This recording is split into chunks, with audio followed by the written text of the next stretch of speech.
mengetahui pertumbuhan daun sebagai bentuk pertumbuhan organ pada tanaman.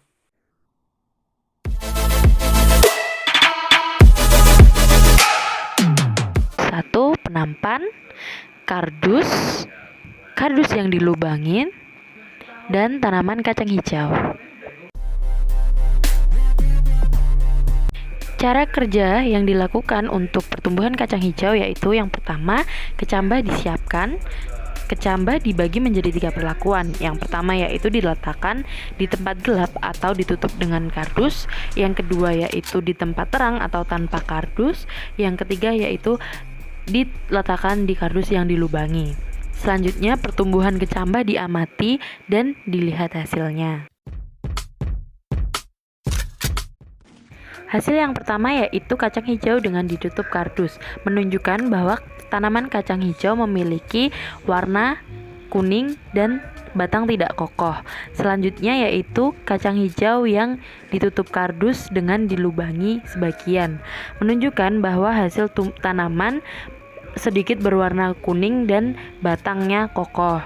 Dan selanjutnya yaitu pada tanaman kacang hijau yang terbuka, menunjukkan bahwa tanaman tersebut berwarna hijau segar dan memiliki batang yang tidak kokoh.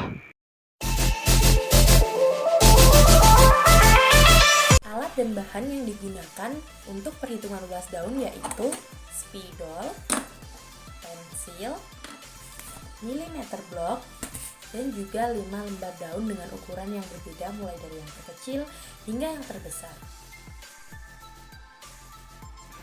Cara kerja yang dilakukan untuk perhitungan luas daun Mutingia calabura atau daun karsen atau talok yaitu pertama, daun disiapkan sebanyak 5 lembar dengan ukuran yang berbeda dari mulai yang kecil hingga daun yang terbesar. Daun dihitung dengan milimeter blok dengan cara dijiplak, lalu kotak-kotak dalam daun dihitung. 1 kotak dalam daun dihitung 1 cm.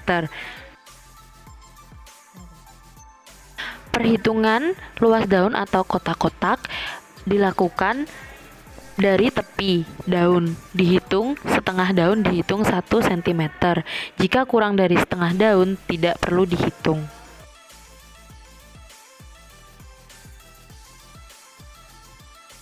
Setelah daun dihitung dengan milimeter blok, hasil yang diperoleh dibuat kurva. Kurva yang digunakan yaitu kurva sigmoid, di mana kurva sigmoid menunjukkan pertumbuhan cepat pada fase vegetatif hingga titik tertentu akibat pertambahan sel dalam tanaman. Kurva akan menunjukkan ukuran kumulatif sebagai fungsi dari waktu.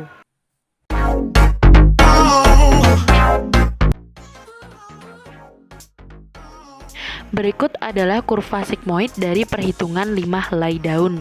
Luas daun yang digunakan yaitu daun A 23 cm, daun B 36 cm, daun C 57 cm, daun D 59 cm, dan daun E 70 cm.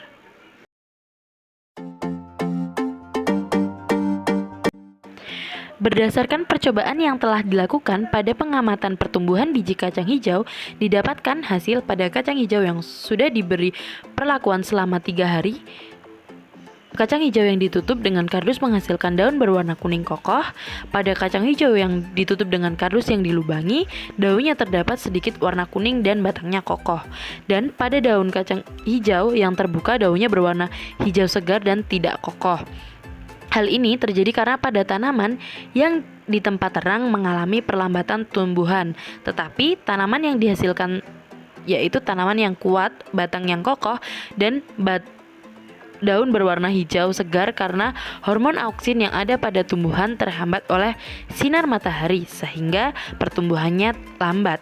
Hal ini terjadi karena dipengaruhi oleh beberapa faktor, yaitu menurut Sutopos 1998, faktor yang mempengaruhi pertumbuhan yaitu air merupakan salah satu syarat penting bagi berlangsungnya proses perkecambahan benih. Yang selanjutnya yaitu temperatur, yang merupakan syarat penting kedua perkecambahan benih, dan cahaya yang dibutuhkan benih untuk perkecambahan berbeda-beda tergantung dari jenis tanamannya. Sedangkan pada tumbuhan yang ditutup kardus dan ditutup kardus yang dilubangi terjadi proses etiolasi yang merupakan pertumbuhan tanaman sangat cepat di tempat gelap, tetapi memiliki kondisi tanaman yang lemah, batang tidak kokoh, dan daun kecil dan warnanya pucat. Hal tersebut disebabkan karena adanya hormon auksin yang tidak dihambat oleh sinar matahari. Hal ini sesuai dengan teori Campbell 2002 bahwa hormon auksin berfungsi pada pemanjangan dan diferensi sel. Pembahasan yang kedua yaitu berdasarkan grafik kurva sigmoid yang diperoleh untuk parameter lebar daun Muntingnya calabura pada daun pertama hingga kelima menunjukkan bahwa grafik berada di fase logaritmik, di mana fase logaritmik merupakan fase yang menunjukkan pertumbuhan tanaman ukurannya bertambah. Hal ini sesuai dengan pendapat Salisbury dan Ross 1996 bahwa fase logaritmik ukurannya bertambah secara eksponensial sejalan dengan waktu. Laju berbanding lurus dengan organisme, semakin besar organisme, semakin cepat tanaman tumbuh. Fase pertumbuhan logaritmik juga menunjukkan sel tunggal.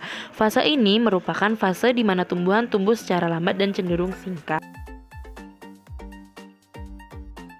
Berdasarkan percobaan yang telah dilakukan pada praktikum perkecambahan, dapat ditarik kesimpulan yaitu fungsi dari hormon auksin membantu dalam proses mempercepat pertumbuhan, baik itu pertumbuhan akar maupun pertumbuhan batang, mempercepat perkecambahan, membantu dalam proses pembelahan sel, mempercepat pemasakan buah dan mengurangi jumlah biji dalam buah. Yang kedua yaitu fase pertumbuhan daun Muntingnya calabura 1 hingga 5 dari ukuran terkecil hingga besar menunjukkan bahwa daun tersebut terdapat pada fase logaritmik, yang berarti tanaman mengalami perubahan ukuran. Luas daun A yaitu 23 cm, luas daun B yaitu 36 cm, luas daun C yaitu 57 cm, luas D yaitu 59 cm, dan E yaitu 70 cm.